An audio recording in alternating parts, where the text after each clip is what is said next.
कहानी एक snowy battlefield पर शुरू होती है जहां एक आदमी गिरे हुए दुश्मनों के माउंटेन के ऊपर खड़ा है। फिर वो मुड़ता है और एक ब्लैक हेड यंग मैन को देखता है जिसे वो ऐश बुलाता है। वो काफी सरप्राइज दिखता है। ओल्डर मैन फिर पूछता है कि वो यहाँ क्या कर रहा है, जबकि उसे एक सब्जुगेशन मिशन पर होना चाहिए था। एक वुंडेड फेस और सीरियस लुक के साथ उस डार्क हेड यंग मैन ने बस इतना जवाब दिया कि वो उसे डाउन करने आया है। ये थ्रेट सुनकर ब्लॉन्ड मैन अपना एक्सप्रेशन काम रखता है और उसे इस सिचुएशन की जरा भी परवाह नहीं होती। यंग मैन फिर ओल्डर मैन पर ब्लेम लगाता है कि उसने सबको यूज करने का प्लान बनाया और जब वो यूजफुल नहीं रहे तो उन्हें डिस्कार्ड कर दिया। उसकी आंखों में गुस्सा जल रहा था जब उसने उसे फादर बुलाया, ये कंफर्म करते हुए कि दोनों रिलेटेड है। लेकिन ओल्डर मैन कोल्डली जवाब देता है कि क्विंगलेस होने का यही पर्पस होता है और उसे फूलिश सन बुलाता है। और इस तरह हमें अपने प्रोटैगनिस्ट का नाम पता चलता है, एस्टर एल्महाइम, एक यंग मैन जो अपनी डेस्टिनी बदलने के लिए डिटर्मिन्ड है। नेक्स्ट हम हाउस एल्महाइम का क्रेस्ट देखते हैं, एक नोबल फैमिली जो अपनी इमेंस पावर के लिए जानी जाती है। कॉन्टिनेंट की ग्रेटेस्ट मार्शल हाउस होने के नाते उन्होंने रॉयल फैमिली को प्रोटेक्ट करने की कसम खाई थी और उनका लीडर है लॉर्ड रॉड्रिक। वो किंगडम में 7 विंग्स का सोल पोजेसर है और उसने एक बार यंग एस्टर को एक ब्लिजर्ड से बचाया था, बस ऐसे ही। इस डेट को चुकाने के लिए लड़के ने तब वो सब किया जो उसके फादर ने मांगा, बिना उसके ऑर्डर्स को कभी क्वेश्चन किए। मगर उसकी लाइफ ईजी नहीं थी और उसे हमेशा नीचा देखा जाता था, जैसा कि हम उसकी मेमोरी में एक टूटी हुई वुडन सोर्ड के साथ देखते हैं। दूसरे लड़के उसे कॉन्स्टेंटली ह्यूमिलिएट करते थे, कहते थे कि बस यहाँ होने के लिए ज्यादा कॉकी मत बनो। उसकी बैक पर बना विंग क्रेस्ट मैजिकल पावर का प्रूफ था, लेकिन वो हाउस में अकेला था जो मैजिक यूज नहीं कर सकता था। इस वजह से उसके अपने ही ब्रदर्स ने उसे नीचा दिखाने के लिए उसे क्रूअली विंगलेस निकनेम दे दिया। इतने स्कॉन के बाद भी लड़के ने कभी हार नहीं मानी और टायरलेसली अपनी स्वॉर्ड के साथ ट्रेन करता रहा। यंग मैन ने खुद को लिमिट तक पुश किया, बारिश में पुशअप्स किए और सबसे ज्यादा स्ट्रांग बनने के लिए खुद को डेडिकेट कर दिया। उसने ये सब इसलिए किया क्योंकि उसे विश्वास था कि एक दिन उसकी सारी डिवोशन फाइनली रिवॉर्ड की जाएगी। पास्ट में वापस जाते हैं, हम प्रोटैगनिस्ट को उसके कंपेनियंस के साथ एक स्नोई फॉरेस्ट में देखते हैं। अचानक यंग मैन एक ट्री के पीछे छिप जाता है जब वो कुछ स्ट्रेंज चीज को करीब आते हुए देखता है। फिर वो शॉक्ड हो जाता है ये देखकर कि उसके ग्रुप को सराउंड कर लिया गया है और सोचता है कि क्या ये एक एम्बुश है। प्रेजेंट में वापस आकर लड़का अपने फादर से सवाल करता है कि उसकी लॉयल्टी को ऐसे क्यों बिट्रे किया गया, लेकिन लॉर्ड उसे स्कॉन करते हैं, कहते हैं कि एक टूल को एक्सपेक्टेशंस नहीं रखनी चाहिए और उसका रोल अब ओवर हो चुका है। अपने फादर के क्रूअल वर्ड सुनकर यंग मैन का एक्सप्रेशन हेट्रेड और रिजेंटमेंट से भर जाता है। इसके साथ ही वो अपनी स्वॉर्ड के साथ आगे चार्ज करता है, उस आदमी पर अटैक करने के लिए रेडी जो उसने बिना सोचे समझे बिट्रे किया था। यंग मैन चिल्लाता है कि वो इतने टाइम तक उस जैसे इंसान पर बिलीव करके एक फूल था। उस पल वो एक पावरफुल ब्लो अनलीश करता है और अपनी नाइविटी के लिए खुद को पैथेटिक इडियट बुलाता है। लेकिन लॉर्ड इस अटैक से मुश्किल से फेस्ड होते हैं और उनके फेस पर बस एक छोटा सा कट आता है। अचानक 2 आदमी अपीयर होते हैं और प्रोटैगनिस्ट को मैजिकल एनर्जी की चेन से रिस्ट्रेन कर देते हैं। वो उसके ब्रदर्स हैं जो अपनी रेड ग्लोइंग स्वॉर्ड से उसे बिना मर्सी के अटैक करते हैं। ब्लैक हेयर्ड यंग मैन दर्द से चीखता है क्योंकि वो इमोबिलाइज्ड हो चुका है और इन कावर्डली अटैक से वुंडेड है।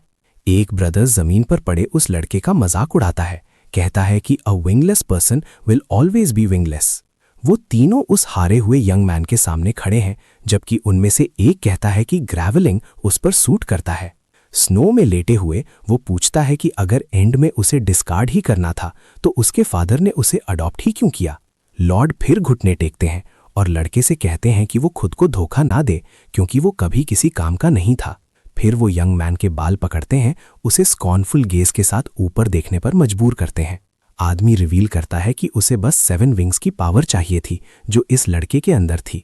सरप्राइज से भरे चेहरे के साथ प्रोटैगनिस्ट नहीं समझ पाता कि ये 7 विंग्स क्या है। लॉर्ड फिर रिवील करते हैं कि लड़के की मदर उनके डार्क और सेल्फिश प्लान्स के लिए बहुत यूजफुल थी। वो एक्सप्लेन करते हैं कि उसने वो सीड कैरी किया जो उनके पर्पसेस को सर्व करेगा ताकि उन्हें और पावर मिल सके।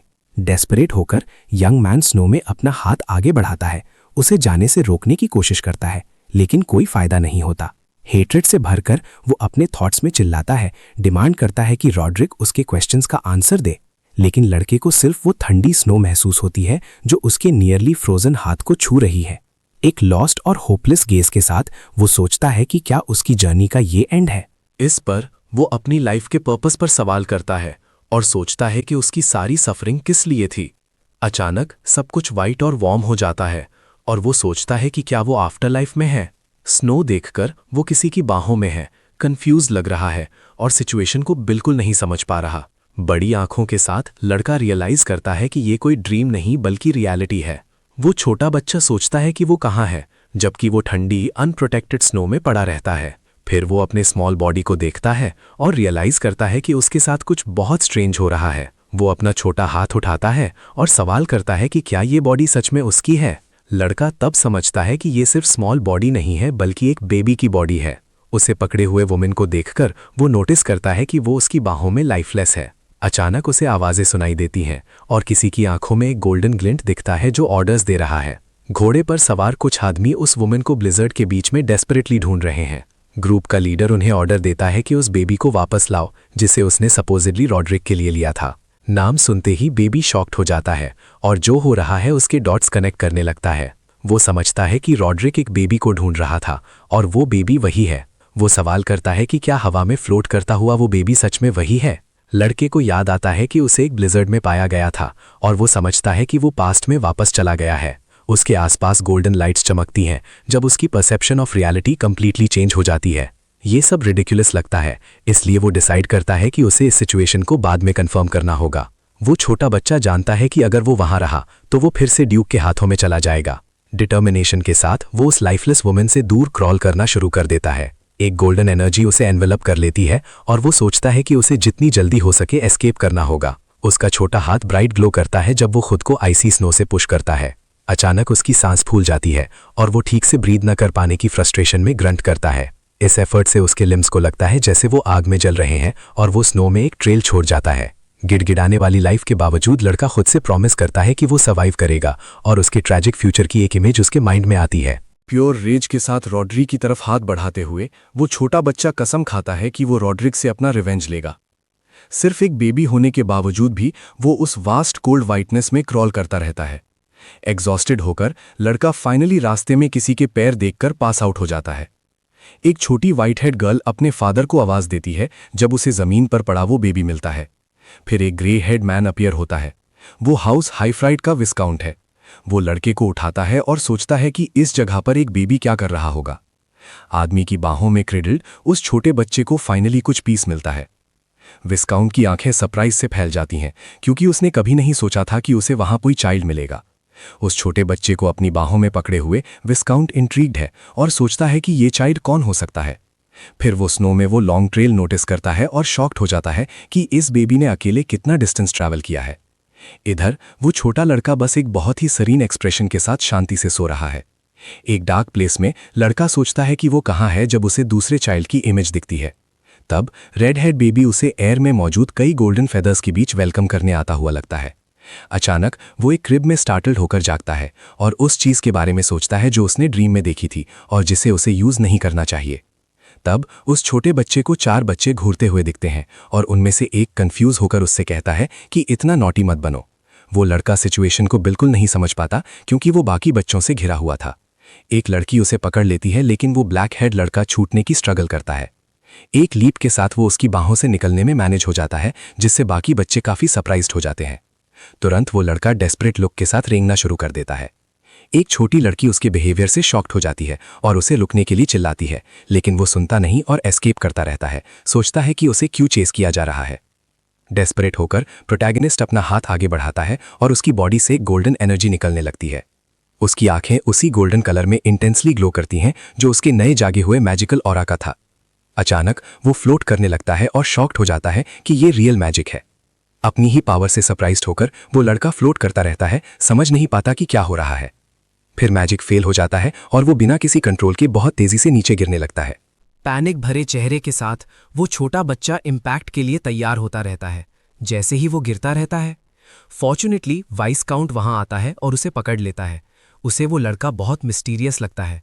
प्रोटैगनिस्ट की आंखें सरप्राइज से चौड़ी हो जाती हैं जब वो उस आदमी को पहचानता है जिसने उसे बचाया था। तब उसे याद आता है कि ये हिफ्रेड है, एल्ड्री के डोमेन का वाइस काउंट, जो उसके फादर की जमीन थी। मैंशन को देखते हुए लड़का सोचता है कि क्या ये एल्महाइम फैमिली का कोई और घर है। फिर हम हाइड्रेट मू एल्महाइम का एक पोर्ट्रेट देखते हैं जो वाइसकाउंट फैमिली का हेड और मेन हाउस की एक ब्रांच था। वो और उसका भाई लॉजिक 2 विंग्स के रूप में जाने जाते थे और वो दोनों मिलकर रॉयल फैमिली को प्रोटेक्ट करते थे। लेकिन लड़के को याद है कि वाइसकाउंट अपनी पूरी फैमिली के साथ एक सिविल वॉर में मारा गया था। इस इन्फॉर्मेशन के साथ वो फाइनली कंफर्म करता है कि वो सच में टाइम में वापस आ गया है और ये उसका सेकंड चांस है। मगर वो इस सोच से डिस्पेयर हो जाता है कि वो ड्यूक के घर से भागा और सीधा अपने ब्रदर के हाथ लग गया।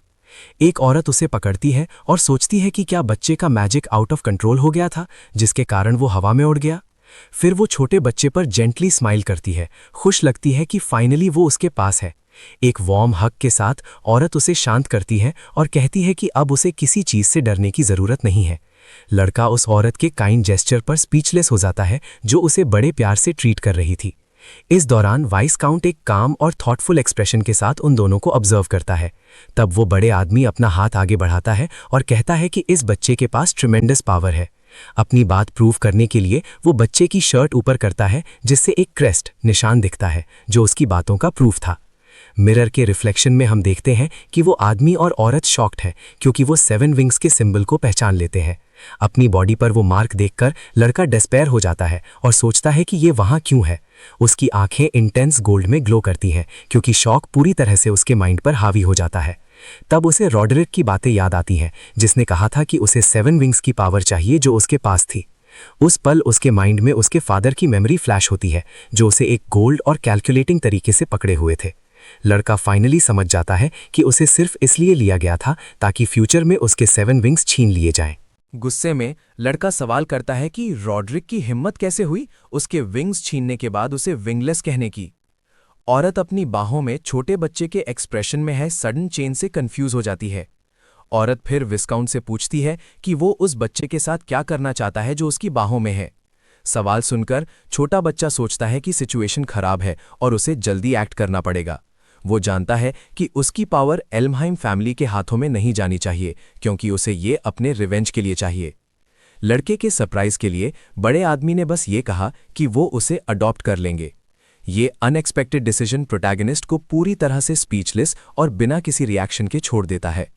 एक जेंटल जेस्चर के साथ विस्काउंट उस लड़के के हेड पर पैट करने के लिए हाथ बढ़ाता है। फिर वो कहते हैं कि ये लड़का अभी भी एक छोटा फ्लेजलिंग है जो खुद से उड़ नहीं सकता और उसे हेल्प की ज़रूरत है। बड़े आदमी प्रॉमिस करते हैं कि वो उसकी टेक केयर करेंगे और जब तक वो उड़ नहीं सकता तब तक रिस्पॉन्सिबिलिटी लेंगे। छोटे बच्चे की आंखें उस आदमी के काइंड और अफेक्शनेट शब्दों को सुनकर चौड़ी हो जाती हैं। अचानक एक छोटी लड़की रूम के दरवाजे के पीछे से कॉन्वर्सेशन सुनकर फर्श पर गिर जाती है।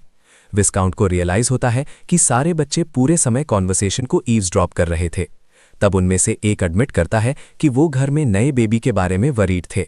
एक फैमिली की तरह जमा होकर बच्चे अपनी मदर के पास आते हैं जिन्होंने न्यूएस्ट फैमिली मेंबर को पकड़ रखा था। औरत छोटे बच्चे पर स्माइल करती है जबकि उसकी एक और डॉटर उसे देखने के लिए क्यूरियस होकर पास आती है। एक काम स्माइल के साथ नई मदर अपनी बाहों में उस बेबी को बड़े लव और अफेक्शन से देखती है। तब वो उसे ऊपर उठाती है और उसे एस्टर बुलाती है जो एक नए स्टार का नाम था जो उनकी फैमिली में पैदा हुआ था। फिर 10 साल बीत जाते हैं और हम एक सनी डे पर विस्काउंट फैमिली का ग्रैंड मैंशन देखते हैं। लॉर्ड हिफ्रिड जो अब बड़े हो गए हैं उनका होम के एंट्रेंस पर उनके एक सबॉर्डिनेट द्वारा ग्रीट किया जाता है। एक पिक्चर फ्रेम के रिफ्लेक्शन में हम एक यंग मैन को अपने हाथ में कपड़े से ग्लास साफ करते हुए देखते हैं। आगे एक बड़ा और कॉन्फिडेंट एस्टर अपनी कमर पर स्वॉर्ड के साथ एक कैरेज से बाहर निकलता है।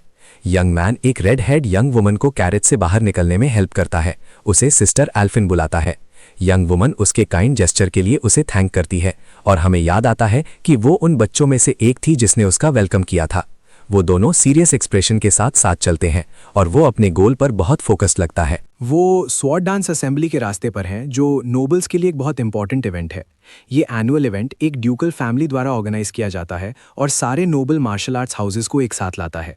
ये एक ऐसी जगह है जहां हर फैमिली अपनी स्ट्रेंथ शोकेस करती है और अपने सबसे अच्छे स्वॉर्ड्समैन को कॉम्बैट में टेस्ट करती है। फिर वो दोनों सिबलिंग्स दूसरे यंग नोबल्स की ब्रीड में शामिल हो जाते हैं जो इवेंट के शुरू होने का वेट कर रहे थे। लोग वाइसकाउंट फैमिली और अननोन ओरिजिन के अडॉप्टेड बॉय के बारे में गॉसिप करने लगते हैं।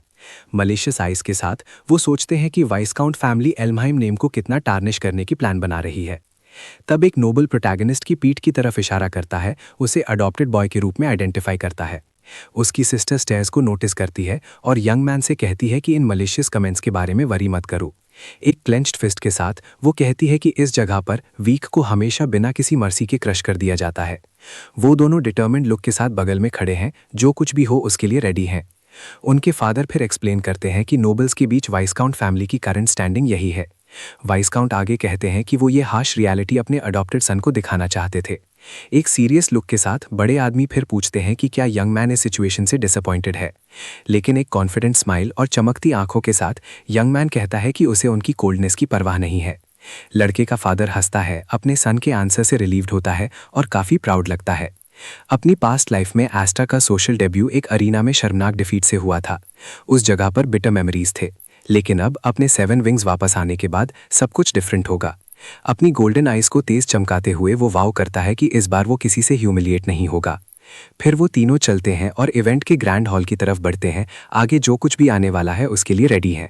एक विंडो से 2 यंग नोबल्स वाइसकाउंट फैमिली के आने को डिस्डेनफुल लुक के साथ देखते हैं। Black head young man on malicious stairs को फील करता है, लेकिन उन्हें खुद को बॉदर नहीं करने देता। फर्म स्टेप्स के साथ वो हॉल में अपना रास्ता जारी रखते हैं, अपने डेब्यू के लिए रेडी हैं। एक कॉन्फिडेंट स्माइल के साथ वो खुद से कहता है कि इस बार उसका सोशल डेब्यू ग्लोरियस होगा। एक एरा में जहां नाइट्स रेन करते थे, नोबल्स के लिए स्ट्रेंथ सबसे इंपॉर्टेंट चीज थी।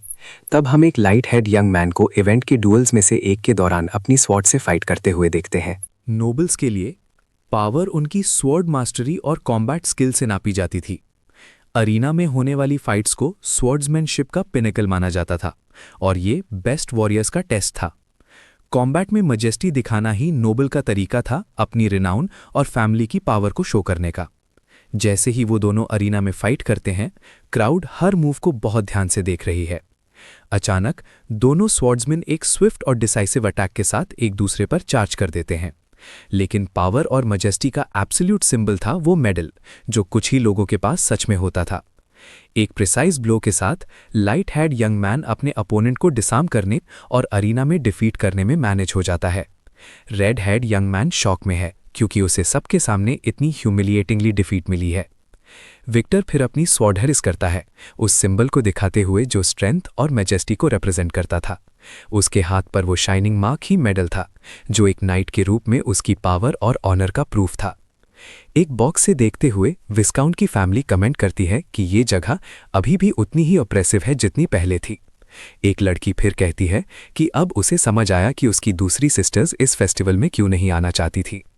प्रोटैगनिस्ट को अपनी पास्ट लाइफ और वो बुलीज याद आते हैं जिन्होंने उसे इस जगह पर ह्यूमिलिएट किया था। उसकी क्रशिंग डिफीट की मेमोरी उसी इवेंट में उसके माइंड में वापस रश करती है। उसकी सिस्टर उसके एक्सप्रेशन में चेंज देखती है और वरीड होकर उसका नाम लेती है। वो पूछती है कि क्या वो नर्वस है क्योंकि ये उसका पहला स्वॉर्ड डांस फेस्टिवल है, लेकिन वो डिनाई करता है और कहता है कि उसे नॉस्टैल्जिया फील नहीं हो रही, बल्कि ये सब उसे डिटेस्टेबल लगता है। रेड हेड गर्ल अपने ब्रदर के इस अनएक्सपेक्टेड रिस्पॉन्स से पूरी तरह कंफ्यूज हो जाती है। विस्काउंट फिर कहते हैं कि उन्हें एक मीटिंग में जाना है और अपने सन से कहते हैं कि वो अपनी सिस्टर का ख्याल रखे। लड़की कंप्लेन करती है, कहती है कि वो बड़ी है, लेकिन यंग मैन उसे टीज करता है, बोलता है कि वो क्लमजी है। ओल्डर मैन फिर यंग मैन को एडवाइस करते हैं कि वो इस टाइम का यूज करके नए कनेक्शंस बनाए, लेकिन जाने से पहले वो उसे वार्न करते हैं कि ध्यान रखे कोई भी 7 विंग्स के बारे में पता ना लगाए। अपने फादर के जाने के बाद लड़का सोचता है कि अपनी पावर को हाइड करना ईजियर सेड देन डन होगा। अचानक उसे हॉल में मौजूद बाकी सभी नोबल्स की हॉस्टाइल स्टेयर्स खुद पर महसूस होती हैं। एक साय के साथ प्रोटैगनिस्ट सोचता है कि इतने हॉस्टाइल एटमॉस्फेयर में सोशलाइज करना कितना मुश्किल है। इस हॉस्टिलिटी के बावजूद उसकी ब्राइट गोल्डन आइज में डिटर्मिनेशन का लुक आ जाता है। उसकी सिस्टर उन्हें दूर जाते हुए देखती है और पूछती है कि इतनी जल्दी में वो कहाँ जा रहा है। कॉन्फिडेंटली यंग मैन बस रिप्लाई करता है कि वो यहाँ कुछ फ्रेंड्स बनाने जा रहा है। फिर वो हॉल में सोफा पर रिलैक्स कर रहे यंग नोबल्स के एक ग्रुप के पास जाता है। रेड हेड बॉयज में से एक उसे नोटिस करता है और रूडली पूछता है कि who the heck he is. Unfazed protagonist अपना इंट्रोडक्शन देता है और बहुत काम टोन में उसे ब्रदर डैलिस बोलता है। फिर वो अपना पूरा नाम एस्टर एफ एल्हाइम बताता है और कहता है कि वो उसका यंगर ब्रदर है। रेड हेड बॉय सरप्राइज्ड हो जाता है और यंग मैन एक्सप्लेन करता है कि उसने उसे दूर से देखा और हाई बोलने आ गया। एक और नोबल फिर डैलिस को एक्सप्लेन करता है कि ये वो लड़का है जिसे विस्काउंट फैमिली ने अडॉप्ट किया था। एक हेटफुल लुक के साथ डैलिस कहता है कि इसी वजह से इसमें ऑडेसिटी है कि ये अपने नाम में एफ यूज करे। प्रोटैगनिस्ट को फिर याद आता है कि डैलिस और ब्रायन ही वो लोग थे जिन्होंने उसकी पास्ट लाइफ में उसे बिट्रे किया था। इस मेमोरी के साथ उसे ये पैथेटिक लगता है कि उसने कभी इन दोनों को इंटिमिडेटिंग माना था। अब उसकी नज़रों में वो बस एक ब्राइटली लिट स्टेज पर ड्रेसअप खेलते हुए चिल्ड्रन लग रहे हैं। उसकी सिस्टर फिर उसका नाम पुकारती है, उसे उसके डार्क और हैवी थॉट से निकलने की कोशिश करते हुए। फिर वो उसे बाहों से खींचती है और उनसे जाने को कहती है, क्योंकि उसने ऑलरेडी हेलो बोल दिया था। अचानक रेड हेड बॉय उसे उसके नाम से बुलाता है और वो टेंस हो जाती है क्योंकि उसे नोटिस किया गया था। एक मॉकिंग स्माइल के साथ वो पूछता है कि क्या वो लड़की अभी भी अपने फादर के पीछे छिपी हुई है। फिर वो उसे उनके साथ ज्वाइन होने के लिए इनवाइट करता है, कहता है कि ये फैमिली के मेन हाउस से ऑर्डर है, लेकिन यंग वुमन रिफ्यूज कर देती है और स्टेट करती है कि उनकी फैमिलीज के बीच कोई मास्टर सर्वेंट रिलेशनशिप नहीं है। प्रोटैगनिस्ट उसका आर्म पकड़कर उसे रोकता है और एक मोमेंट रुकने को कहता है। उसकी रिस्ट पर एक फर्म हैंड के साथ वो कहता है कि उसकी वहां बाकी लोगों से बात अभी फिनिश नहीं हुई है। ब्लैक हेड यंग मैन फिर सीरियस और डिटर्मिन्ड एक्सप्रेशन के साथ ग्रुप की तरफ पलटता है। एक विकेड लुक के साथ रेड हेड पूछता है कि क्या इस लड़के को कुछ पता है जो उन्हें नहीं पता। इसी पर वो लड़की के फादर को इंसल्ट करता है, बोलता है कि वो एक नाइट थे जो किंग को भी प्रोटेक्ट नहीं कर पाए। नोबल आगे कहता है कि उस आदमी ने ब्लेम ले लिया और उसके अपने ब्रदर ने उसका आर्म रिमूव कर दिया था। वो फिनिश करता है, कहता है कि उसे खुशी है कि उसकी वेन्स में किसी लूजर का ब्लड नहीं है। गुस्से में रेड हेड यंग वुमन उस पर चिल्लाती है कि अभी के अभी वो अपने फादर के बारे में कही बात वापस ले।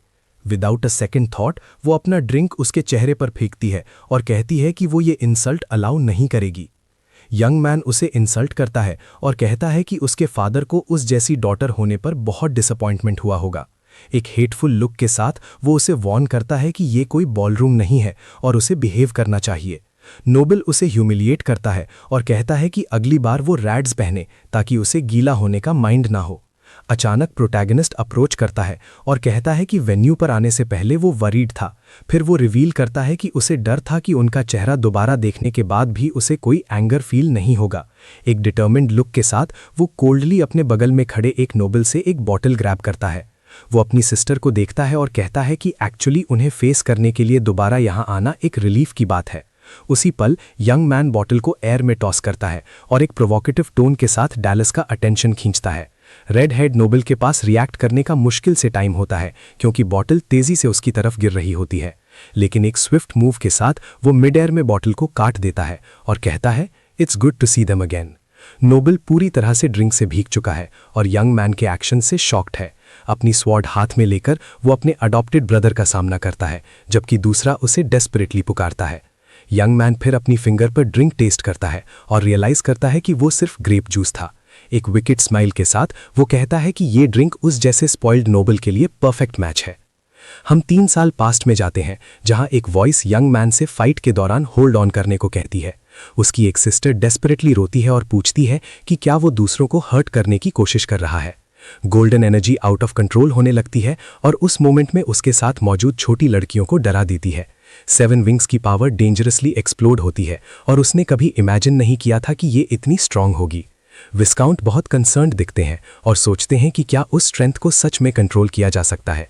फिर वो क्वेश्चन करते हैं कि क्या वो लड़का और वो खुद उस इमेंस और डेंजरस पावर को मास्टर कर पाएंगे। प्रेजेंट में वापस आते हैं। एक गार्ड विस्काउंट के मीटिंग रूम में बैड न्यूज़ लेकर दौड़ता हुआ आता है। फिर पूछते हैं कि क्या हुआ, क्योंकि वो लोग अभी एक कॉन्फ्रेंस के बीच में हैं। गार्ड रिवील करता है कि मेन फैमिली और एल्महाइम ब्रांच के चिल्ड्रन अभी डुएल कर रहे हैं। ये न्यूज़ सुनकर दोनों फैमिली लीडर्स के एक्सप्रेशन सीरियस और टेंस हो जाते हैं। विदाउट अ सेकेंड थॉट विस्काउंट उठते हैं और क्या हुआ ये देखने के लिए रूम से रश करके बाहर निकल जाते हैं। उनकी डॉटर उन्हें देखती है और पूछती है कि ऐसी कौन सी सीरियस बात हो गई कि वो इतनी जल्दी में है। मेन फैमिली के नोबल्स में से एक स्माइल करता है जब वो यंग मैन के बीच होने वाली फाइट देखता है। फिर वो कमेंट करता है कि इल्महाइम हाउस के ब्रदर्स के बीच फाइट होना रोज-रोज नहीं देखा जाता। ड्यूक और विस्काउंट सीन ऑब्जर्व करते हैं और उनमें से एक सोचता है कि फाइट के आउटकम पर डिपेंड करता है। बाकी नोबल्स भी कंसर्न और क्यूरियोसिटी के एक्सप्रेशंस के साथ सिचुएशन को देखते हैं। ड्यूक विकेडली स्माइल करता है और सोचता है कि ये फेस्टिवल जल्द ही काफ़ी कियोटिक हो सकता है। हंग्रीली डैलिस उसे फूल कहता है कि उसने ड्यूक्स हाउस के साथ इस तरह फाइट पिक की। फिर वो अपना 4 विंग क्रेस्ट शो करता है, ये प्रूव करते हुए कि वो कंप्लीटली डिफरेंट लेवल पर है। एक स्कॉनफुल लुक के साथ वो रेड हेड फिर डिमांड करता है कि प्रोटैगनिस्ट अपना खुद का विंग क्रेस्ट दिखाए। वो रेड हेड फिर प्रोटैगनिस्ट को मॉक करता है, पूछता है क्या तुम्हें अपना क्रेस्ट दिखाने में अशेम्ड फील हो रहा है। एक स्मग स्माइल के साथ लड़का कहता है कि सिंपल पैटर्न के साथ शो ऑफ करना तो एम्बैरेसिंग है। डैलिस उस प्रोवोकेशन और उस लड़के की ओडेसिटी से फ्यूरियस हो जाता है जो उसे बिना किसी फियर के चैलेंज कर रहा था। यंग मैन फिर प्रपोज करता है कि अगर वो जीता तो डैलिस को उसकी सिस्टर से अपोलोजाइज करना पड़ेगा। रेड हेड चैलेंज एक्सेप्ट कर लेता है, लेकिन कहता है कि अगर वो जीता तो दूसरा उसका डॉग बन जाएगा फॉरएवर। टाइम वेस्ट किए बिना डैलिस अपनी स्वॉर्ड लेकर चार्ज करता है और हॉल में एक इंटेंस बैटल शुरू हो जाती है। ब्लेड्स स्वॉर्ड से क्लैश करती हैं और प्रोटैगनिस्ट बिना ज्यादा डिफिकल्टी के अटैक को ब्लॉक कर लेता है। काले बालों वाला यंग मैन फर्म और फोकस्ड खड़ा रहता है, अपनी स्वॉर्ड को पूरी स्ट्रेंथ से पकड़े हुए। फिर डैलिस 4 विंग क्रेस्ट की पावर यूज करता है ताकि वो अपने अगले ब्लो को मैजिक से स्ट्रेंथन कर सके। एक रेड ऑरा उसकी ब्लेड को एनवेलप कर लेती है और वो अपने अपोनेंट पर एक पावरफुल अटैक छोड़ देता है। दूर से ये सीन देखकर उसकी सिस्टर उसका नाम चिल्लाती है, आउटकम को लेकर बहुत वरीड दिख रही थी। मीनवाइल ड्यूक फाइट को स्माइल के साथ देखता है और सोचता है कि उसके बेटे का स्वॉर्ड्समैनशिप अभी भी इमैच्योर है। लेकिन वो जानता है कि क्रेस्ट की मैजिकल पावर सोर्ड के साथ स्किल की कमी को कॉम्पेंसेट कर देती है। वो एक्सप्लेन करता है कि 1 विंग की मैजिक एक छोटी, बहुत वीक कैंडल की फ्लेम जैसी होती है। मीनवाइल 4 विंग्स में जो मैजिक है वो एक इमेंस और डिस्ट्रक्टिव पावर के एक्सप्लोजन जैसा है। एक विकेट स्माइल के साथ रेड हेड लड़के से पूछता है कि उसकी सारी प्रीवियस करेज कहाँ चली गई। वो फिर उसे टॉन्ट करता है, पूछता है कि क्या वो उसे उसके शब्दों के लिए अपोलोजाइज नहीं करवाना चाहता था। एंग्रीली डैलस डिमांड करता है कि प्रोटैगनिस्ट अपनी पावर दिखाए और डिफेंसिव होकर छुपना बंद करे। रेड हेड फिर दोनों हाथों से एक फाइनल ब्लो प्रिपेयर करता है ताकि फाइट को वंस एंड फॉर ऑल खत्म किया जा सके। नोबल्स में से एक सेटिस्फैक्शन के साथ स्माइल करता है और कहता है कि उस अटैक से मैच ऑलरेडी डिसाइडेड हो चुका है। एक गोल्डन ऑरा प्रोटैगनिस्ट की सोर्ड को एनवेलप कर लेती है जब वो फाइनल काउंटर अटैक के लिए प्रिपेयर करता है। एक स्विफ्ट मूव के साथ वो टैलिस के ब्लो को ब्लॉक करता है और दोनों एनर्जी जोर से क्लैश करती है। रेड हेड पूरी तरह से शॉक्ड है क्योंकि उसने एक्सपेक्ट नहीं किया था कि उसका अटैक इतनी इजीली स्टॉप हो जाएगा। एक कॉन्फिडेंट स्माइल के साथ काले बालों वाला यंग मैन दूसरे से कहता है कि वो बहुत ज्यादा टॉक करता है। फिर वो एक किक से काउंटर अटैक करता है और एक सिंगल प्रिसाइज ब्लो से नोबल को फ्लाइंग भेज देता है। यंग मैन एक फर्म पोस्चर में खड़ा है, उसकी गोल्डन ऑरा उसके चारों तरफ इंटेंसली शाइन कर रही है। वो सोचता है कि उसने 10 साल वाइसकाउंट के हाउस में मैजिक लर्न करने का वेट सिर्फ रिवेंज लेने के लिए किया। उसकी आंखें डिटर्मिनेशन से शाइन करती हैं जब वो डैलिस के अगेंस्ट फाइट को कंटिन्यू करने के लिए प्रिपेयर करता है। बिना किसी हेजिटेशन के यंग मैन अपने अपोनेंट के अगेंस्ट क्विक और पावरफुल ब्लोज की सीरीज के साथ आगे बढ़ता है। रेड हेड खुद को डिफेंड नहीं कर पाता और पूरी तरह से ओवरवेल्म्ड होकर घुटनों पर आ जाता है। दूसरा ब्रदर शॉक्ड होकर सीन देखता है, उसे बिलीव ही नहीं हो रहा कि डैलिस को इस तरह पुश्ड बैक किया जा रहा है। तभी एक ग्रीन और येलो एनर्जी उस नोबल को ओवरवेलमिंग फोर्स के साथ पीछे धकेल देती है। डेस्परेट होकर वो चिल्लाता है कि वो एक 4 विंग है और वो एस्टर जैसे किसी से डिफीटेड नहीं हो सकता। लेकिन प्रोटैगनिस्ट उसे एक कोल्ड स्टेयर के साथ फेस करता है, उसे दूसरे की पावर की कोई केयर नहीं थी। फिर वो एक और पावरफुल ब्लो छोड़ता है जो रेड हेडेड नोबल की तरफ तेजी से जाता है। बाकी नोबल सरप्राइज्ड हैं और सोच रहे हैं कि क्या लड़का रियली ऐसे ही फाइट जीतने वाला है। सब शॉक्ड हैं और कमेंट करते हैं कि एल्हाइम फैमिली में अभी भी उसके जैसे मॉन्स्टर्स बचे हैं। एक फोकस्ड लुक के साथ यंग मैन अपना अटैक कंटिन्यू रखता है, दूसरे को ब्रीथ करने का चांस भी नहीं दे रहा। विस्काउंट अपनी डॉटर के बगल में वरीडली सीन देखता है और कहता है कि सिचुएशन बैड है। एंगर से भरे चेहरे के साथ डैलस अपने अपोनेंट की ओवरवेलमिंग पावर को रेजिस्ट करने की कोशिश करता है। तभी बॉय के माइंड में विस्काउंट की मेमोरी फ्लैश होती है जब उसका ब्रदर उसे ग्रेवली वुंडेड कर रहा था। वो आदमी मैनियाकली लाफ कर रहा था जब उसका रिलेटिव डिफीटेड होकर गिर रहा था। रेज से ग्लोइंग आंखों के साथ कुछ ना कर पाने पर प्रोटैगनिस्ट एक और भी ज्यादा पावरफुल गोल्डन ऑरा रिलीज करता है। डिस्पेरेट होकर डैलस उसे रुकने के लिए चिल्लाता है, लेकिन यंग मैन का फ्यूरी आउट ऑफ कंट्रोल हो चुका लगता है। सीन देखकर बॉक्स में बैठी उसकी फैमिली उसका नाम चिल्लाती है, उसे टू फार जाने से रोकने की कोशिश कर रही थी। एनर्जी का एक बड़ा एक्सप्लोजन रेड हेड नोबल को बहुत ग्रेट फोर्स के साथ पीछे फेंक देता है। ड्यूक बस आर्म्स क्रॉस करके सीन देखता रहता है, लगता है उसे अपने सन की कोई केयर नहीं है। प्रोटैगनिस्ट फिर अपना अटैक स्टॉप करता है और अपनी सॉर्ड को ठीक अपने ओपोनेंट के सामने ग्राउंड में गाड़ देता है। ग्राउंड पर पड़ा हुआ डैलस टेरिफाइड है और यंग मैन उसे कहता है कि नेक्स्ट टाइम फटे हुए कपड़ों में आना। एक कोल्ड और सुपीरियर लुक के साथ यंग मैन उसे कज़न बुलाता है, अपना सारा कंटेम्प्ट दिखाते हुए। फिर वो मुड़ता है और बॉक्स में अपनी फैमिली को देखता है जो उसे अस्टॉनिशमेंट से देख रहे थे। यंग मैन डिक्लेयर करता है कि वो अब विंगलेस ऐश नहीं है, ये दिखाते हुए कि उसकी पुरानी वीकनेस चली गई है। एक कॉन्फिडेंट स्माइल के साथ वो सोचता है कि ये रियलाइज करने से उसका माइंड फाइनली कंप्लीटली क्लियर हो गया है। सडनली यंग मैन की आंखें रेडिश ह्यू से ग्लो करती हैं जब वो एक मलेवलेंट प्रेजेंस सेंस करता है। वो स्टेयर्स के टॉप पर देखता है और एक डार्क रेड ऑरा के साथ एक सिनिस्टर फिगर को देखता है। प्रोटैगनिस्ट शॉक में है जब उसे रियलाइज होता है कि इस ओवरवेलमिंग और मलेवलेंट पावर का ओनर कौन है। वो आदमी प्योर मैलिस और कंटेम्प्ट के लुक के साथ लड़के को घूर रहा है। चेहरे पर कोल्ड स्वेट के साथ यंग मैन बिलीव नहीं कर पाता कि वो अपने फॉर्मर फादर को वहां अपने सामने देख रहा है। नोबल्स बिलीव नहीं कर पा रहे हैं कि विस्काउंट के सबसे छोटे सन ने मेन फैमिली के थर्ड सन को डिफीटेड कर दिया, लेकिन लॉर्ड के अराइवल से सभी एक बैड सिचुएशन में आ जाते हैं क्योंकि वो इस ह्यूमिलिएशन पर क्वाइट नहीं रहेंगे। प्रोटैगनिस्ट उस इंटिमिडेटिंग प्रेजेंस को फील करता है और उस आते हुए आदमी को फेस करने के लिए पलट जाता है। ग्राउंड पर पड़ा हुआ डैलस मेनियाकली लाफ करता है ये देखकर कि उसका फादर फाइनली उसे सेव करने आ गया है। यंग मैन फिर एलएम फैमिली के लीडर पावरफुल लॉर्ड रॉड्री के फेस टू फेस आता है। वो बूढ़ा आदमी उसे एक सीरियस और फ्यूरियस लुक से घूरता है। लगता है वो सिचुएशन से जरा भी हैप्पी नहीं है। हेट्रेड से भरे चेहरे के साथ यंग मैन उस शख्स का नाम रिमेंबर करता है जिसने उसे पास लाइफ में बिट्रे किया था। रेडहेड फिर अपने फादर की तरफ क्रॉल करता है और उनका पैर पकड़ लेता है, डेस्परेटली हेल्प मांगता है। आंखों में टीयर्स लिए डैलस उन्हें फादर बुलाता है, होप करता है कि वो उसे प्रोटैगनिस्ट से डिफेंड करेंगे। फिर वो यंग मैन की तरफ पॉइंट करता है और अक्यूज करता है कि वो बास्टर्ड है जिसने फैमिली को चैलेंज करने की डेयर की। नोबल फिर अपने फादर से बेग करता है कि वो अपनी पावर यूज करें और यंग मैन को उसकी प्लेस दिखाएं। सडनली लॉर्ड अपने ही सन का हाथ ब्रूटल और कोल्ड फोर्स के साथ फ्लोर पर क्रश कर देते हैं। डालस पेन में चिल्लाता है और अपने फादर के इस अनएक्सपेक्टेड एक्शन से शॉक्ड हो जाता है जिन्होंने उसे बिना किसी मर्सी के पनिश किया। बाकी नोबल्स सीन से हॉरिफाइड हैं और उस आदमी की अपने सन के टुवर्ड्स क्रुएल्टी को अंडरस्टैंड नहीं कर पाते। यहाँ तक कि डालस का ब्रदर भी स्पीचलेस हो जाता है रेडहेड का हाथ इस तरह क्रश होते देखकर। लॉर्ड फिर उसे ह्यूमिलिएट करते हैं, पूछते हैं कि जब उसने फैमिली का नाम मड में घसीट दिया है तो वो रो क्यों रहा है। सीन देखकर विस्काउंट अपने ब्रदर पर चिल्लाते हैं कि इस क्रूएल्टी को रोको और लड़के को हार्म मत करो, लेकिन वो उन्हें इग्नोर करते हैं और रेडहेड से कहते हैं कि उसे सॉर्ड पकड़ने का कोई राइट नहीं है। एक टेंस साइलेंस हॉल में छा जाती है क्योंकि सभी शॉक्ड और स्पीचलेस होकर सीन देख रहे थे। दोनों ब्रदर्स फिर हेट्रेड से भरे लुक्स के साथ एक दूसरे को फेस करते हैं, एक डायरेक्ट कॉन्फ्रंटेशन के लिए रेडी थे। काले बालों वाला यंग मैन आगे स्टेप करता है और लॉर्ड पर अपनी सॉर्ड पॉइंट करके क्वेश्चन करता है। वो फिर कहता है कि उसके कजिन ने अभी तक सिस्टर एल्फान से अपोलोजाइज नहीं किया है जैसा प्रॉमिस किया था। एक डिफाइंट लुक के साथ यंग मैन अपने अंकल से रिक्वेस्ट करता है कि वो अपॉलोजी होने तक पनिशमेंट को वेट कर लें। बूढ़ा आदमी उसे स्कॉन करता है और पूछता है कि क्या वो सिर्फ एक ऑर्फन होने की वजह से खुद को एल्महाइम समझता है, लेकिन लड़का रिप्लाई करता है कि वो विस्काउंट का सन है और उसने प्राइड ऑफ अ नाइट उन्हीं से लर्न की है। लॉर्ड को आंसर की कोई केयर नहीं लगती और वो बस बॉक्स में बैठी अपनी फैमिली को देखते हैं।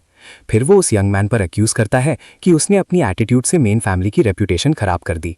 ड्यूक सीन को ऑब्जर्व करता है और समझता है कि सिचुएशन जितनी दिख रही है उससे कहीं ज्यादा सीरियस है। एक और नोबल कमेंट करता है कि इसे सिर्फ बच्चों की मामूली लड़ाई स्क्वॉबल मानकर रिजॉल्व नहीं किया जा सकता। एक लाइट हेड यंग मैन शरारत से स्माइल करता है जैसे उसे ये सारा केओस एंजॉय हो रहा हो। तभी एक आदमी को याद आता है कि लड़के के फादर ने अपनी डिसलॉयल्टी की कीमत में अपना एक हाथ दिया था। लॉर्ड उस यंग मैन से सवाल करता है कि अपनी इस ऑडेसिटी के लिए वो क्या सैक्रिफाइस करने को प्रिपेयर्ड है। With all due respect young man बिना किसी डर के अपना जवाब देने को रेडी हो जाता है। वो कहता है कि ये स्क्वॉबल नहीं थी बल्कि इंसल्ट्स का जवाब अपनी सॉर्ड से देने के लिए एक ड्यूल था। बूढ़ा आदमी लड़के के इस डिफाइंट बात पर गुस्सा हो जाता है। यंग मैन फिर लॉर्ड के ही वर्ड्स यूज करके कहता है कि वो कुछ भी गिव अप नहीं करेगा। ये सीन देखकर एल्फिन अपने ब्रदर के लिए बहुत वरीड हो जाती है जो अपने अंकल का सामना बिना पीछे हटे कर रहा था। लाइट हेड नोबल को ये अम्यूजिंग लगता है और वो कमेंट करता है कि लड़का सिर्फ 10 साल का है। उस यंग मैन की ऑडेसिटी पर लॉर्ड की आंख गुस्से से फड़क जाती है। वो फिर सिचुएशन को समझता है और अपनी सॉर्ड ड्रॉ करता है, लड़के के साथ कॉन्फ्रंटेशन के लिए रेडी। वो यंग मैन को ड्यूल के लिए अपना फाइटिंग स्टैंस लेने का ऑर्डर देता है। प्रोटैगनिस्ट शॉक हो जाता है क्योंकि उसने लॉर्ड से चैलेंज की एक्सपेक्ट नहीं की थी। अचानक वो बूढ़ा आदमी अपसर्ड स्पीड से उसकी तरफ चार्ज करता है। लॉर्ड के ब्लो से जमीन टूट जाती है, इम्पैक्ट से एक बड़ा क्रेटर बन जाता है। उसकी सिस्टर ये सीन देखती है, टेरिफाइड और मदद करने में अनेबल। डेस्परेट होकर विस्काउंट अपने ब्रदर का नाम चिल्लाता है उसे रोकने के लिए। तभी लड़के का अडॉप्टिव फादर जंप करके लॉर्ड का अटैक ब्लॉक करता है। दोनों सॉर्ड्स हॉल के बीच में जबरदस्त फोर्स से टकराती हैं। वो दोनों ब्रदर्स फिर एक इंटेंस और स्पार्क फिल्ड बैटल शुरू कर देते हैं। क्लैश के बाद विस्काउंट दौड़ता है ये देखने के लिए कि उसका बेटा ठीक है या नहीं। अचानक जमीन से आइस का एक पिलर इरप्ट होता है और दोनों साइड्स को सेपरेट कर देता है। बूढ़ा आदमी कंफ्यूज हो जाता है और समझ नहीं पाता कि ये क्या हुआ। वुंडेड प्रोटैगनिस्ट मुश्किल से उठता है लेकिन खड़ा रहता है। उसका फेस इंजर्ड है लेकिन उसकी आंखों में प्योर डिटर्मिनेशन जल रही है। लॉर्ड दूर से ही कंटेम्प्ट के साथ ये सीन देखता है। फिर वो मुड़ता है और मेन हॉल से बाहर जाने लगता है। विस्काउंट रश करता है और उस यंग मैन को जमीन पर कोलैप्स होने से पहले पकड़ लेता है। एग्जॉस्टेड बूढ़ा आदमी उसका नाम पुकारता है, बहुत कंसर्न दिख रहा था। इंजर्ड फेस के साथ यंग मैन कहता है कि उसने अपनी सिस्टर और प्रॉमिस प्रोटेक्ट किया। विस्काउंट मूव हो जाता है और उसकी तारीफ करता है, कहता है कि वो फाइट में मैग्निफिसेंट था। रॉड्रिक फिर मुड़ता है और बिना कुछ बोले सीढ़ियों से ऊपर चला जाता है। उसका बेटा ठीक उसके पीछे होता है। ऊपर नोबल्स में से एक कमेंट करता है कि ड्यूक ने सिचुएशन रिजॉल्व करने के लिए बहुत ही चाइल्डिश मूव का सहारा लिया। वो कहता है कि अगर उसने लड़के को जीतने दिया होता तो फैमिली की रेपुटेशन टुकड़े टुकड़े हो जाती। So it was a fair deal. इतने बड़े लॉर्ड का सामना करने के बाद भी यंग मैन फर्म खड़ा रहा और वहां एक राइजिंग स्टार बन गया। नोबल एडमिट करता है कि वो on the edge of his seat पर था, डर रहा था कि हाउस एल्महाइम कहीं दो हिस्सों में ना टूट जाए। तब एक बूढ़ा आदमी कहता है कि टर्मोइल का एक एरो आगे बढ़ रहा है, एक ऐसे स्टॉर्म के साथ जो वर्ल्ड को डिवाइड कर सकता है। इधर विस्काउंट वुंडेड लड़की को पकड़ता है और उसकी सिस्टर डेस्परेट होकर हॉल में उसकी मदद के लिए दौड़ती है। कुछ देर बाद एक सनी डे पर हम मैंशन के बाहर कई लोगों को ट्रेनिंग करते देखते हैं। कुछ नाइट्स ट्रेनिंग को सरप्राइज्ड एक्सप्रेशंस के साथ देखते हैं, इंप्रेस लग रहे थे। तभी प्रोटैगनिस्ट वुडन सोर्ड से ट्रेन करता है और बिना किसी डिफिकल्टी के अपने अपोनेंट को हरा देता है। फाइट देखने वाले नाइट्स में से एक उस यंग मैन की स्किल से शॉक्ड है और कहता है he is impressive. Black head young man training पर फोकस्ड रहता है और वो आदमी उसे यंग मास्टर एस्टर कहता है। एक और नाइट कमेंट करता है कि उसमें बहुत स्किल है और 10 साल का होने के बावजूद वो फ्राइटनिंग है। फिर वो आगे कहता है कि इस यंग मैन ने लॉर्ड रॉड्री के थर्ड सन को क्रश कर दिया था। इस इवेंट के दौरान उसका फ्रेंड स्माइल करता है और कहता है कि ये एक रिफ्रेशिंग स्टोरी है क्योंकि मेन फैमिली उन्हें बहुत टाइम से ओप्रेस कर रही थी। ट्रेनिंग करते हुए यंग मैन सोचता है कि उसने सोर्ड डांस असेंबली में अपनी स्ट्रेंथ और प्रेजेंस अच्छी तरह दिखा दी है। वो बिलीव करता है कि इससे वो आवाजें बंद हो जाएंगी जो विस्काउंट्स हाउस का मजाक उड़ाती हैं और उन्हें डिसग्रेस कहती हैं। लेकिन यंग मैन जानता है कि उसका रियल टारगेट अभी भी एल्महाइम फैमिली और उसका फॉर्मर फादर ही है। इसीलिए वो टेस्ट करना चाहता था कि हॉर में डैलस के खिलाफ उस डुअल में उसकी पावर कितनी दूर तक जा सकती थी। लॉर्ड के खिलाफ फाइट की एक मेमोरी उसके दिमाग में आती है जब वो अपनी इंटेंस ट्रेनिंग जारी रखता है। एक डिटर्मिन्ड लुक के साथ प्रोटैगनिस्ट जानता है कि उसके करंट लेवल पर वो रॉड्रिक को नहीं हरा सकता। वो सोचता है कि विंक्रेस्ट सिर्फ लेटेंट मैजिकल पावर का एक मेजर है और वो अभी सातों को यूज नहीं कर सकता। लड़का जानता है कि पावर के साथ बॉर्न होना बेकार है अगर वो उसे यूज ही ना कर पाए। इसे वो वेस्टेड पोटेंशियल कहता है। एक स्विफ्ट मूव के साथ यंग मैन अपनी ट्रेनिंग कंटिन्यू करता है और सॉर्ड के साथ अपने ओपोनेंट पर चार्ज करता है। उसकी आंखें एक इंटेंस गोल्ड से ग्लो करती हैं जैसे ही वो नाइट के खिलाफ फाइट पर फुली कॉन्सेंट्रेट करता है। एक प्रिसाइज ब्लो से प्रोटैगनिस्ट उस आदमी की सॉर्ड तोड़ देता है और चिल्लाता है हुज नेक्स्ट। बाकी सभी नाइट्स पहले ही जमीन पर हैं, कंप्लीटली डिफीटेड। अचानक एक आवाज पूछती है कि क्या वो फिर से कोई गड़बड़ कर रहा है, दूर से ये सीन देखते हुए। फिर उसकी सिस्टर एल्फन अपीयर होती है और कहती है कि उसकी कोई लिमिट्स नहीं है, लेकिन उनके फादर उसे बुला रहे हैं। यंग मैन अग्री करता है और जमीन पर गिरे हुए फॉलन नाइट्स के पास से गुजरते हुए उसकी तरफ चलना शुरू करता है। तभी यंग मैन लड़की के क्लोथ्स नोटिस करता है और उसकी चॉइस से काफी सरप्राइज लगता है। यंग वुमन फिर उसकी तरफ मुड़ती है और क्यूरियस एक्सप्रेशन के साथ पूछती है क्या हुआ। वो कमेंट करता है कि ये एक रेयर साइट है और पूछता है कि क्या उससे पहले इस तरह की क्लोथिंग पहनना पसंद नहीं था, लेकिन यंग वुमन रिप्लाई करती है कि एवरीथिंग नीड्स बैलेंस और उसने उसे इंस्पायर किया कि वो जैसी थी वैसी ना रहे। प्रोटैगनिस्ट अपनी सिस्टर के जवाब से थोड़ा कंफ्यूज्ड है और समझ नहीं पाता कि उसका क्या मतलब था। एक स्माइल के साथ वो उसकी ट्रेनिंग सॉर्ड लेती है और कहती है कि जब वो वापस आएगी तो उसे उसके साथ बहुत टाइम स्पेंड करना पड़ेगा। यंग मैन लड़की के इस एटीट्यूड पर स्माइल करता है, अपनी ओल्डर सिस्टर की डिटर्मिनेशन से खुश लग रहा था। फिर वो जोक करता है और उससे कहता है कि उनके नेक्स्ट ट्रेनिंग सेशन में उस पर थोड़ा ईजी हो जाए। कुछ देर बाद लड़का कॉल का जवाब देने के लिए अपने अडॉप्टिव फादर के ऑफिस के दरवाजे पर नॉक करता है। एक्सक्यूज मांगकर वो रूम में एंटर करता है और वाइस्काउंट को अपनी डेस्क पर बहुत सीरियस बैठा हुआ पाता है। यंग मैन फिर पूछता है कि उस आदमी को क्या चाहिए और वो उससे बस सिट डाउन होने को कहता है फॉर अ टॉक। सोफा पर बैठकर प्रोटैगनिस्ट शांत एक्सप्रेशन के साथ अपने फादर के शब्दों का इंतजार करता है। बूढ़ा आदमी शुरू करता है और कहता है कि जब से उन्होंने उसे फैमिली में वेलकम किया है 10 साल गुजर चुके हैं। वो आगे कहता है कि उसने सोचा था कि इसके लिए लड़के के थोड़ा और बड़ा होने तक वेट करेगा। तभी वाइस्काउंट टेबल पर एक रिंग प्लेस करता है और लड़का शॉक्ड होकर पूछता है कि ये क्या है। आदमी फिर रिवील करता है कि ये रिंग वाइस्काउंट्स हाउस के नेक्स्ट हेड का प्रूफ है। एक सीरियस लुक के साथ वो कहता है कि वो चाहता है कि एस्टर उसे सक्सीड करे, जिससे यंग मैन की आंखें चमक उठती हैं। वाइस्काउंट एक्सप्लेन करता है कि उनका हाउस बहुत ही डेलिकेट पोजीशन में है और ये यंग मैन पहले से जानता है। वो आगे कहता है कि भले ही वो एल्महाइम फैमिली की एक ब्रांच है, उनके पास अपनी टेरिटरी है जिसे प्रोटेक्ट करना है। एक सीरियस लुक के साथ आदमी कहता है कि वो नेक्स्ट हेड की सीट को हमेशा के लिए वेकेंट नहीं छोड़ सकते। यंग मैन फिर पूछता है कि क्या उसकी सिस्टर्स फादर के इस सडन डिसीजन से अग्री करती हैं। बूढ़ा आदमी रिप्लाई करता है कि वो सबको नाइट अकेडमी में बताएगा, जहां वो अपनी सिस्टर से मिलेगा। यंग मैन अपनी दूसरी सिस्टर्स माल्फा और कूडो को याद करता है और क्वेश्चन करता है कि क्या उन्हें भी ये न्यूज़ पता चलेगी।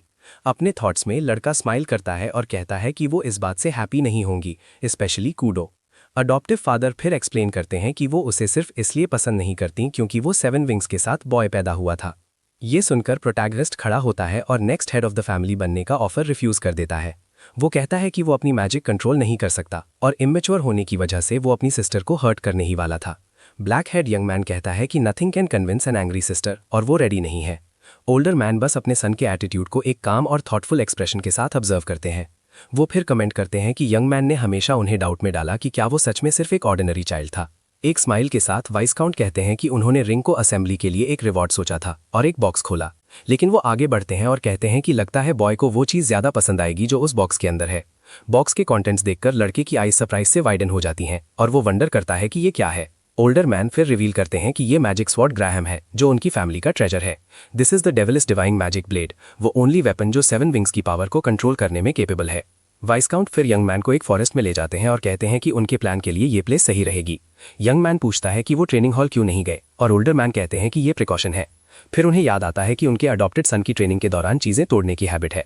मैन एक्सप्लेन करते हैं कि सोर्ड ग्राम एक फेमस ब्लेड है जो फैमिली के सिर्फ एल्डेस्ट सन को पास डाउन की जाती है। एक इंटेंस ग्लो के साथ सोर्ड ओल्डर मैन के हाथों में इमेंस पावर के साथ एक्टिवेट होती हुई दिखती है। ये सीन देखकर प्रोटैगनिस्ट कंप्लीटली शॉक हो जाता है, उसे समझ नहीं आता कि क्या हो रहा है। लड़का फिर नोटिस करता है कि वेपन में ब्लेड नहीं है और वंडर करता है कि क्या ये सच में सोर्ड है, लेकिन उसके अडॉप्टिव फादर उसमें मैजिकल पावर इन्फ्यूज करते हैं और हिल्ट से रेड एनर्जी की ब्लेड निकल आती है। वो फिर एक्सप्लेन करते हैं कि ये वेपन ब्लेड ऑफ पोटेंशियल है जो इसके विल्डर की पावर से कंप्लीट होती है। तभी रेड एनर्जी का एक पावरफुल अटैक आगे बढ़ता है, फॉरेस्ट में अपने रास्ते में आने वाली हर चीज को डिस्ट्रॉय कर देता है। ब्लो इतना स्ट्रांग था कि उसने एयर और डस्ट का एक वॉर्टेक्स क्रिएट कर दिया जो मैजिक सोर्ड की इमेंस पावर दिखाता है। मैन वॉर्न करते हैं कि मीडियोकर पावर के साथ यूजर ब्लेड द्वारा ड्रेन हो सकता है और इसकी एक हिस्ट्री है। एक सीरियस लुक के साथ वो फिर यंग मैन को सोर्ड ऑफर करते हैं और पूछते हैं कि क्या वो उसे यूज करना ट्राई करना चाहता है। बिना सोचे यंग मैन दोनों हाथों से सोर्ड का हिल्ट पकड़ लेता है, अपनी पावर टेस्ट करने के लिए रेडी। जब वो अपनी माना वेपन में कॉन्सेंट्रेट करता है ताकि अपनी खुद की ब्लेड क्रिएट कर सके, तो एक गोल्डन ओर उसे एनवेलप कर लेता है। गोल्डन एनर्जी फिर इमेंस फोर्स के साथ एक्सप्लोड होती है और लड़का उसे कंट्रोल करने में स्ट्रगल करता हुआ दिखता है। फिर उसे रियलाइज होता है कि उसकी माना अपने आप सोर्ड में फ्लो हो रही है, उसके कमांड के बिना। सडनली स्काई में लाइट की एक ह्यूज बीम शूट करती है और कोर्टयार्ड में मौजूद नाइट्स में से एक उस फ्लैश को नोटिस करता है। उनमें से एक पूछता है कि क्या कोई कॉमेट गिरा, लेकिन उसका फ्रेंड कहता है कि ये ऑपोजिट था और something flu into the sky. उसकी सिस्टर भी सीन ऑब्जर्व करती है और एक आदमी दूसरे से पूछता है कि उसके कहने का क्या मतलब है। उसकी सिस्टर फिर स्काई की तरफ देखती है और कहती है कि it is definitely the protagonist's work. तब यंग मैन स्माइल के साथ सोर्ड पकड़ता है और कहता है कि इट इज़ एक्स्ट्रॉर्डनरी, लेकिन उसके अडॉप्टिव फादर उसे करेक्ट करते हैं, कहते हैं कि it's not the sword that is extraordinary. वो फिर स्काई की तरफ पॉइंट करते हैं और स्टेट करते हैं कि लड़के की पावर इंप्रेसिव है। मैन एक्सप्लेन करते हैं कि पूरे लिनिएज में 7 विंग्स क्रेस्ट वाला कोई भी नहीं रहा है। उनका बिलीफ है कि जब यंग मैन अपनी पावर को मास्टर कर लेगा तो वो लॉर्ड रॉड्रिक को भी सरपास कर देगा। टैब विस्काउंट सोचते हैं कि उनका अडॉप्टेड सन उन दोनों से भी ज्यादा स्ट्रॉन्गर होगा। हाउएवर वो वॉर्न करते हैं कि such great power always ends up generating a lot of conflict. Man आगे बढ़ते हैं और कहते हैं कि अगर उन्हें पता चला कि लड़के के पास 7 विंग्स हैं तो ये प्रॉब्लम होगी। वो फिर एक्सप्लेन करते हैं कि सब यंग मैन से एनवियस होंगे या रिजेंटफुल भी हो सकते हैं। वो वॉर्न करते हैं कि कुछ लोग उसे एक्सप्लॉइट करेंगे और कुछ उसे एलिमिनेट करने की कोशिश करेंगे फॉर बीइंग अ थ्रेट, ताकि यंग मैन को वीक होने का रिग्रेट ना हो। मैन उसकी तरफ अपना हाथ एक्सटेंड करते हैं। एक सीरियस लुक के साथ वो यंग मैन से कहते हैं कि वो स्ट्रांग बने जब तक वो ट्रेन कर सकता है। प्रोटैगनिस्ट उनका हाथ मिलाता है और वाव करता है कि वो अब और मिजरेबल लाइफ नहीं जिएगा। डिटर्मिनेशन के साथ वो अपने फादर को थैंक्स कहता है और 7 विंग्स और सोर्ड को मास्टर करने का प्रॉमिस करता है। 3 दिन गुजर जाते हैं और विस्काउंट्स फैमिली किसी को ओपन आर्म्स के साथ घर वेलकम करती है। फिर 2 यंग विमेन आती हैं और रेड हेड वाली ड्रामेटिकली अपनी रिटर्न अनाउंस करती है। एक एग्जैजरेटेड पोज के साथ लड़की फाइनली वापस आकर बहुत हैप्पी लगती है। वो फिर अपनी आर्म्स ओपन करती है और अपनी यंगर सिस्टर से रियूनियन हग मांगती है, लेकिन लड़कियां व्हाइट हेड वुमन को सिस्टर मैल्फा बुलाकर उसे हग करने दौड़ती हैं। रेड हेड यंग वुमन अपने हाथ खुले रह जाती है और पूछती है कि उसे कोई हग क्यों नहीं कर रहा। छोटी लड़कियों में से एक फिर कंप्लेन करती है कि उसकी सिस्टर हमेशा उनके हेयर केयरलेसली मैस कर देती है। एम्बैरेस्ड होकर रेड हेड सब डिनाई करती है और कहती है कि वो अपनी सिस्टर्स के साथ ऐसा कभी नहीं करेगी। सडनली वो टर्न करती है और एल्फन को स्टेयर्स के पास खड़ा देखती है जो सीन देख रहा था। बिना सोचे कूडो दौड़ती है और दूसरी लड़की को एक बहुत टाइट हग देती है। पिंक हेड गर्ल कंप्लेन करती है क्योंकि उसकी सिस्टर उसे बिना छोड़े बहुत टाइटली स्क्वीज कर रही थी। ये सीन देखकर व्हाइट हेड यंग वुमन अपने फादर से पूछती है कि ब्रदर एस्टर कहाँ है। विस्काउंट फिर अपनी डॉटर के क्वेश्चन का आंसर एक काम स्माइल के साथ देना शुरू करते हैं। एक सीरियस लुक के साथ कूडो अपने अडॉप्टेड ब्रदर का नाम सुनते ही टर्न करती है। मीनवाइल यंग मैन ट्रेनिंग कर रहा है और फॉरेस्ट में रेड एनर्जी का एक्सप्लोजन अनलीश करता है। प्रोटैगनिस्ट फिर अपनी ही पावर को डॉज करता है जो आउट ऑफ कंट्रोल लगती है। हाफते हुए और कोल्ड स्वेट में उसे रियलाइज होता है कि वो अभी भी मैजिक स्वॉर्ड को मास्टर नहीं कर पाया है। वो सोचता है कि वो ब्लेड तो क्रिएट कर सकता है, लेकिन उसे स्टेबल रखने में ही वो अपने लिमिट पर है। डिस्ट्रक्शन के बीच यंग मैन वंडर करता है कि उसे अपने फादर जैसा बनने के लिए क्या करना होगा। सडनली एक वॉइस कहती है ही इज आउटडन हिमसेल्फ और कुडो उसकी तरफ चलते हुए अपीयर होती है। यंग मैन पूछता है कि क्या वो ऑलरेडी वापस आ गई है और रेडहेड कंप्लेन करती है कि वो उसे वेलकम होम करने भी नहीं आया। एक मॉकिंग स्माइल के साथ लड़की उसे कोल्ड कहती है क्योंकि वो उससे मिलने नहीं आया। वो फिर उस पर अक्यूज करती है कि वो खुद को स्पेशल समझता है और कहती है कि उसने सॉर्ड असेंबली के बारे में सुना, लेकिन यंग मैन रिप्लाई करता है कि the same goes for her and her missions as a knight apprentice. वो फिनिश करता है ये कहकर कि she was the only one to receive the honorary knight medal of the year. Red head girl कहती है कि अगर वो इतना भी अचीव नहीं कर पाती तो she could never succeed her father. वो फिर क्वेश्चन करती है कि क्या उसने सक्सेसर का ऑफर उसकी वजह से रिफ्यूज किया।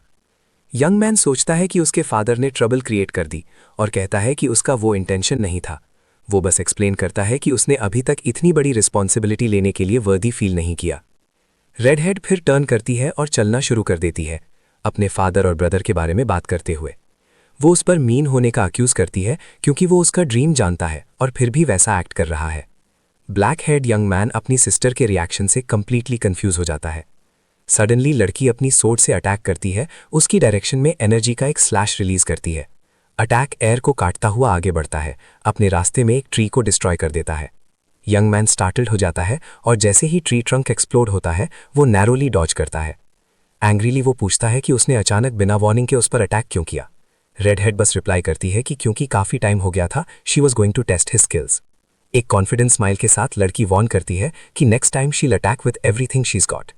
प्रोटैगनिस्ट आर्ग्यू करने की कोशिश करता है, कहता है कि उसकी सॉर्ड अभी भी इनकम्प्लीट है, लेकिन वो क्वेश्चन करती है कि क्या वो बैटलफील्ड पर किसी एनिमी को भी यही एक्सक्यूज देगा। Black head young man question से सरप्राइज हो जाता है और एनिमी के बारे में सोचता है। वो कहती है कि a night must always be ready और अगर वो हेजिटेट किया शी विल क्रश हिम। लड़की फिर से चार्ज करती है और यंग मैन सोचता है कि वो उसे मजाक कर रही होगी। वो सोचता है कि वो ऑलरेडी अपनी लिमिट पर है, बस अपनी अनस्टेबल मैजिकल पावर को कंट्रोल करने की कोशिश कर रहा था।